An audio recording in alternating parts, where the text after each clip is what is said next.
నమస్తే AP today news వీక్షకులకు స్వాగతం. చింతపల్లి మండలంలోని బలపం పంచాయతీ జోహారు గ్రామంలోని గిరిజనులు తమ గ్రామానికి మౌలిక సదుపాయాలు కల్పించాలని కోరుతున్నారు.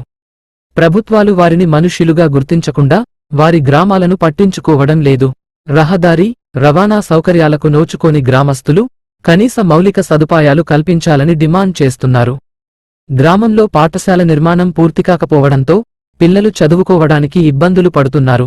అంగన్వాడీ భవనం కూడా లేకపోవడంతో గ్రామంలోని మహిళలు, పిల్లలు అనేక సమస్యలను ఎదుర్కొంటున్నారు.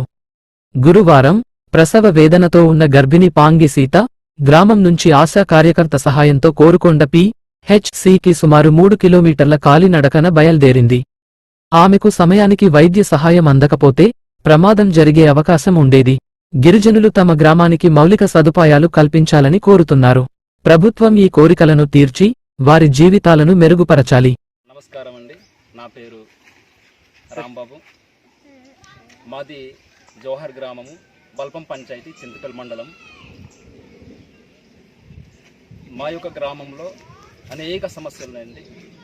ఆ సమస్యలు ఏంటంటే, మేము నివసిస్తూ ఇంచుమించు 80 సంవత్సరాలు అవుతుంది ఈ గ్రామంలో. మరి ఇంతవరకు ప్రభుత్వాలు మారిన, తరాలు మారిన, స్వతంత్రం వచ్చి 77 సంవత్సరాలు దాటినా ఎటువంటి అభివృద్ధి అయితే మా గ్రామానికి జరగట్లేదు. కనీస మౌలిక సదుపాయాలు కూడా మేము నోచుకోలేకపోతున్నాము. గవర్నమెంట్ నుంచి వచ్చే ప్రతి ఒక్క అభివృద్ధి కార్యక్రమాలు కూడా మా ఊర్లో ఏమీ జరగట్లేదు.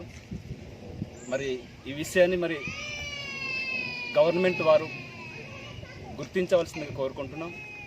మరి ప్రభుత్వ ఉన్నతాధికారులు కూడా ఈ గ్రామాన్ని సందర్శించి ఒక్కసారి మా గురించి, మా బ్రతుకుల గురించి ఆలోచించవలసిన అవసరం ఎంతైనా ఉందని మేము అనుకుంటున్నామండి. మరి కనీసము మరి ఒక ఇల్లు కూడా గవర్నమెంట్ వారు ఇచ్చినట్టు లేదు. అలాగే వాటర్ సమస్య చాలా ఉంది.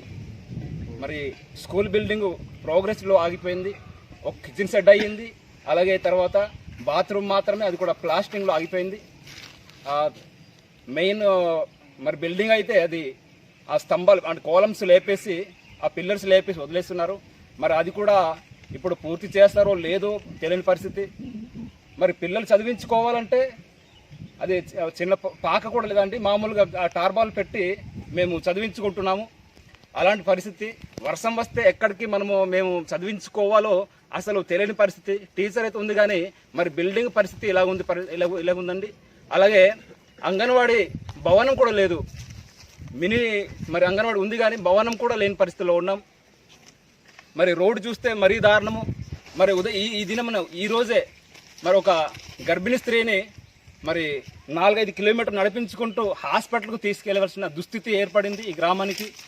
ఖచ్చితంగా మరి ఈ పరిస్థితులు మరి గమనించి మరి పై అధికారులు కానివ్వండి, ప్రజాప్రతినిధులు కానివ్వండి, ఈ గవర్నమెంట్ అసలు దృష్టిలో పెట్టుకొని మరి చర్యలు తీసుకొని మా గ్రామానికి అభివృద్ధి చేయవలసిందిగా వారి పాదాలు నమస్కారం పెడుతున్నాం. దయచేసి ఇవన్నీ మరి మాకు అందవలసిన అవసరం ఉందండి.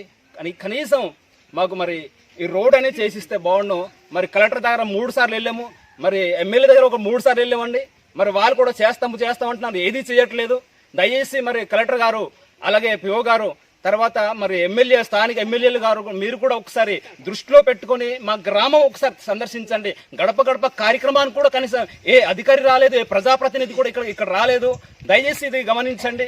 మరి మనమందరం మనుషులము, సమాజంలో మనం బ్రతకాలంటే కనీసము గవర్నమెంట్ నుంచి వచ్చిన ప్రతి ఒక్క మరి అభివృద్ధి కార్యక్రమము ప్రతి గ్రామానికి జరగాలని మరి ఎన్నో మరి సంఘాలు, మరి ఎన్నో సంస్థలు డిమాండ్ చేస్తున్నా. అయినా కూడా మాకైతే మరి గుర్తింపు లేదు ఈ గ్రామానికి.